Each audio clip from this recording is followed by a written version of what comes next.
I've been studying elements in the periodic table, and when I heard the word nitrium, it made me laugh because I was thinking of laughing gas. So I looked it up online, and the only thing I could find was from the memory alpha on the Star Trek wiki, and they could only guess that nitrium was either an alloy or a metallic element.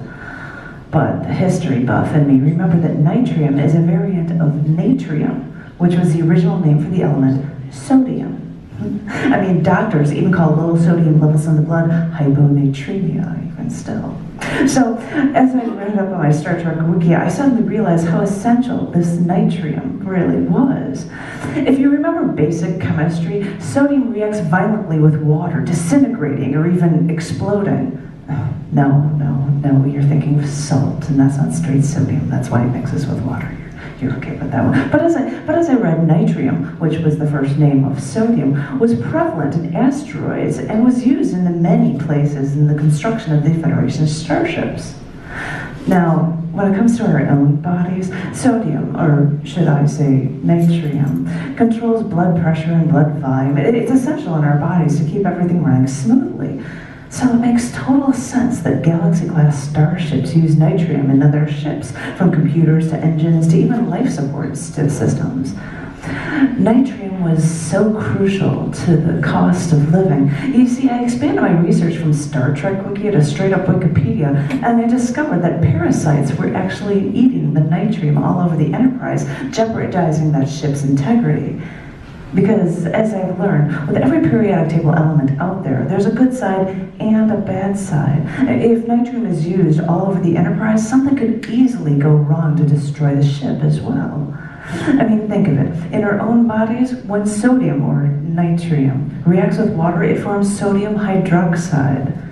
But that reaction gets the hydrogen so hot that it burns.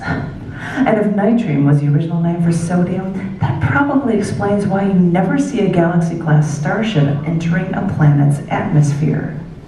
Because there's water in the air. Because really, the people at Star Trek learned that even a little water in the air would be enough to make the starship disintegrate around them. Really, whenever the Enterprise actually goes to a planet, they never actually land on the planet with their big Galaxy-class starship. They just send a shuttle, or they beam someone down to the planet.